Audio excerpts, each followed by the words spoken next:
Oke, halo semuanya, apa kabar? Jadi di video kali ini gue mau ngebahas sebuah gamepad lagi ya. Kalau kemarin gue sempat ngebahas Phanteks EOS Pro yang dimana gue sempat bilang di harga 500.000 ini salah satu gamepad yang fiturnya itu lengkap banget ya untuk harga segitu. Dan Phanteks menyadari bahwa nggak semua orang suka sama Xbox layout. Jadi mereka memutuskan untuk ngeluarin lagi versi yang PS layoutnya yang mereka kasih nama Phanteks Nova Pro WGP 14 V2. Yang dimana harganya itu dia masih kurang lebih sama di 499.000 atau di 500.000 juga, sama lah kayak si EOS Pro ini ya.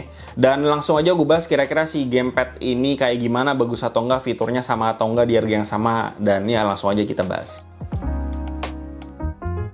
Nah, secara fitur si Nova Pro ini sebenarnya kurang lebih mirip-mirip sama si EOS Pro ya, cuman ada bedanya dikit, nanti bakal gue jelasin lebih lengkap. Dan secara layout tuh dia kurang lebih pakai layoutnya si DualSense ya. Cuman karena gue belum pernah nyobain DualSense, jadi gue nggak tahu tuh kira-kira secara ergonomis dia mirip-mirip atau enggak. Tapi si Nova Pro sendiri secara ergonomis setidaknya di tangan gue, button placementnya semuanya aman, kayak face button, D-pad sama analognya semuanya gampang banget di reach, gue nggak ada isu. Terus juga di bagian gripnya pun juga gue nggak ada masalah sama sekali. Dia juga ada kayak semacam bintik-bintik atau totol-totol gitu ya di bagian belakang gripnya biar lebih grippy. So far sih gue nggak ada isu soal ini. Lalu bagian R1, L1, R2, L2 nya tuh dia masih juga bisa di reach sama jari telunjuk gue, jadi gue nggak ada masalah sama sekali. Dan dia tuh di bagian R1 dan L1 nya masih pakai desain yang sama, dia tuh pakai desain yang ceper gitu ya. Dan ini tuh juga sama kayak di EOS Pro. Dan kemarin tuh sempat nggak kebahas sama gue, jadi tuh kalau misalkan di EOS Pro di bagian RB sama LB-nya tuh di bagian ujung dari si RB LB-nya di bagian dalamnya itu kalau misalnya dipencet dia tuh berasa lebih berat dibandingkan dengan samping-samping atau bahkan cenderung gampang mencet. Dan ini baru gue sadarin karena kemarin si Aldun dari GTD juga baru ngupload videonya si EOS Pro juga ya. Dan ini baru gue sadarin, kenapa baru gue sadarin, karena kebiasaan gue kalau mencet si RB sama LB tuh yang nyampe duluan ke si buttonnya itu adalah di bagian tengah atau di bagian tengahnya dari si telunjuk gue. Jadi itu yang nyampe di bagian bawahnya dulu gitu, dan jadinya gue nggak ngerasa isu yang disebutin sama Edwin tadi.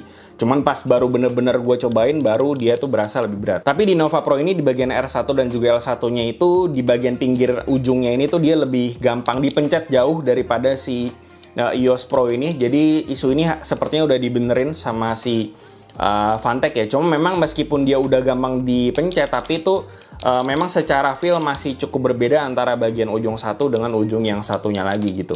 Jadi mungkin ya hopefully semoga kedepannya ini bisa lebih dikonsistenin lagi di produknya mereka. Lalu di sini juga ada back button, dan setidaknya di tangan gue ini juga masih cukup gampang di reach, jadi gue nggak ada isu sama sekali, dan feel-nya pun juga konsisten antara ujung masing-masing ujungnya, jadi gue nggak ada isu soal ini. Dan secara desain memang si EOS Pro sama si Nova Pro ini masih ngebawa tema yang sama ya, tema-tema luar angkasa gitu. Jadi memang secara desain tuh rame banget, dan gue sempat bacain komen-komen kalian di video gue, itu memang banyak yang komen soal desainnya terlalu ngejreng, terlalu rame, segala macem. Dan setidaknya di Nova Pro ini gue temuin dua desain yang menurut gue lebih subtle lah. Yang pertama yang warna putih ini, dan satu lagi versi Atomic Black. Jadi itu dia versi warna full hitam, glossy, transparan gitu. Cuman dia memang lebih ngejreng karena dia ada RGB-nya yang ngelingkerin di gamepadnya. Cuman ini bisa dimatiin dan jadinya ya lebih subtle lagi. Untuk si lampu-lampunya nggak ngejreng kayak pas dinyalain. Oh ya, terus di bagian touch control ini tuh dia juga ada kayak semacam pattern-pattern bulat kotak X segitiga ya. Jadi di sini detail-detailnya cukup unik menurut gue selain logo Phanteks sama T-Volution. Buat build quality-nya sendiri si Nova Pro ini mirip sama si EOS Pro. Secara berat segala macam gue nggak ada masalah, dan ini gamepad udah menggambarkan gamepad yang build quality-nya di harga 400 sampai 500 ribuan. Jadi kalau di compare sama yang 600, 700 kayak King Kong 2 atau yang lebih tinggi kayak King Kong 3 yang sejutaan atau 900-800 ribu, ini memang belum sampai situ build quality-nya, cuman ini sudah sangat menggambarkan gamepad di build quality di harga 400-500 ribuan. Terus di bagian atasnya dia masih pakai cara yang sama kayak di EOS Pro, dia pakai kayak semacam stiker halus banget yang ada di bagian surface-nya. Gue pribadi sih nggak ada isu sama sekali, karena ya pas dipegang halus-halus aja, nyaman-nyaman aja, jadi gue nggak nitpicking juga soal bagian stikernya. Terus selain itu dia juga punya vibration, dan vibrationnya menurut gue di sini dibilang kencang banget enggak, dibilang pelan banget juga enggak, jadi pas-pas aja menurut gue. Lalu kalau di EOS Pro itu ada fitur interchangeable button, di Nova Pro ini juga sama, ada fitur interchangeable button juga, tapi interchangeable buttonnya itu cuma ada di bagian analognya doang. Jadi itu kita ada dapat ekstra analog yang lebih panjang ya dibanding yang versi standar, dan dia tuh di padnya dia nggak interchangeable kayak si EOS Pro. Lalu feel dari buttonnya, buat face buttonnya udah tactile, gue nggak masalah. Lalu buat di bagian di padnya sendiri, di sini gue ngerasanya lebih tactile sedikit daripada si EOS Pro. Jadi buat game fighting kayak Tekken 8, kayak gue kan suka pakai karakter Jin, itu buat EWHF atau EWGF atau Wave Dash itu jauh lebih gampang ke input. Terus untuk analognya sendiri R3 sama L3-nya setidaknya di kedua unit gue nggak berasa ada post revel, jadi udah oke. Terus R1 udah gue bahas tadi.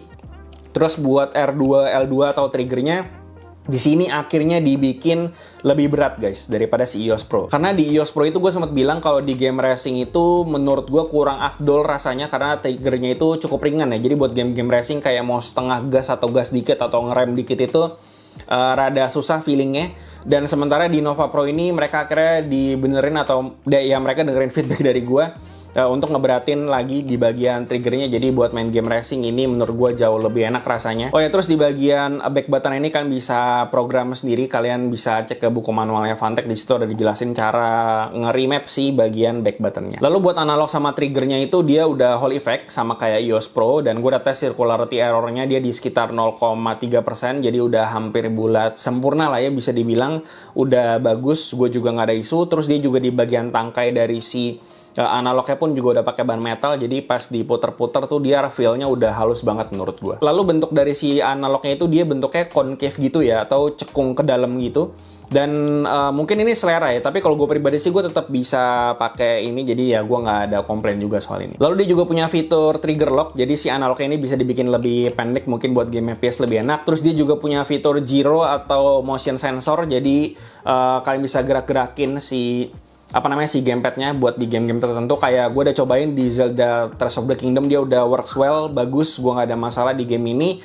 Dan untuk di PC sendiri gimana buat game FPS? Gue pribadi, gue nggak main game FPS di PC pakai gamepad, jadi jujur aja gue nggak bisa share ke kalian kira-kira pengalaman gue kayak gimana, enak apa nggak gironya gitu. Karena pengalaman gue kayaknya nggak legit, karena gue nggak main game FPS di PC pakai gamepad dan pakai motion sensor juga.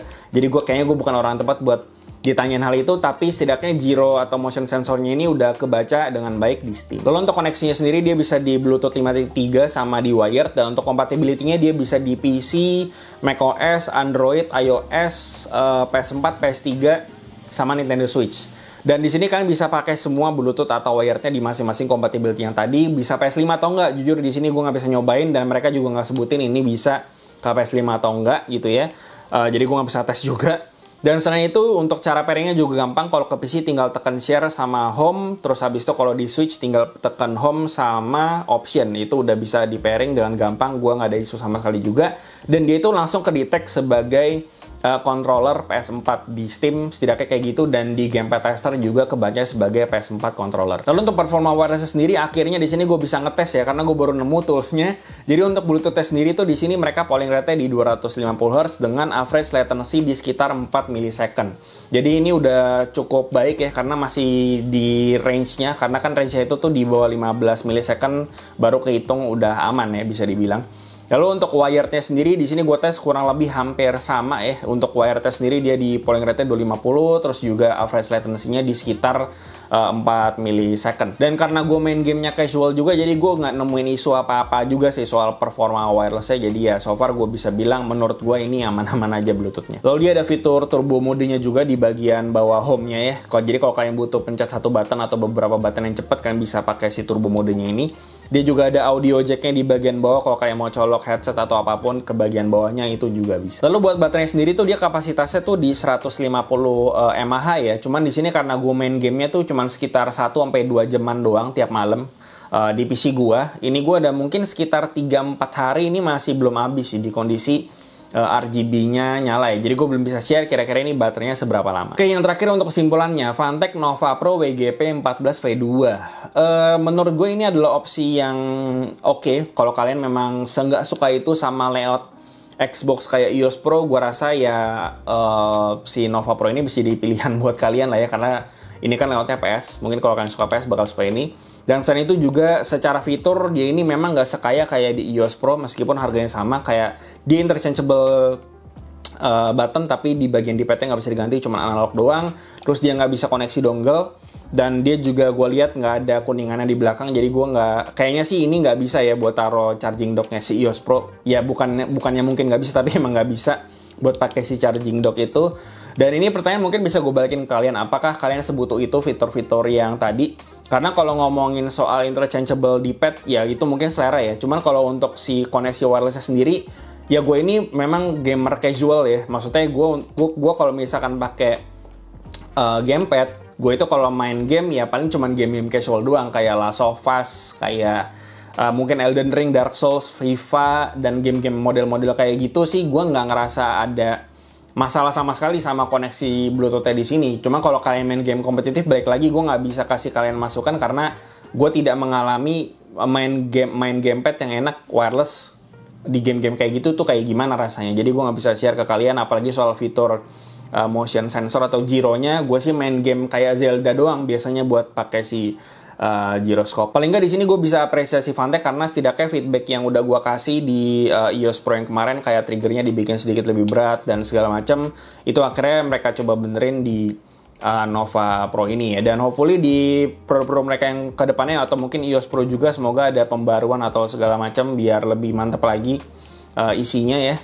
Dan ya, gue rasa itu aja yang bisa gue bahas soal Fantech Nova Pro WGP14V2 ini. Seperti biasa, kasih lagi pendapat kalian di bawah. Dan jika bermanfaat, follow sosial media kami di IG, TikTok, join komunitas juga di Discord, semua linknya di bawah. Yang terakhir, jangan lupa untuk subscribe. Gue dari Keren TKD. Sampai jumpa di video berikutnya.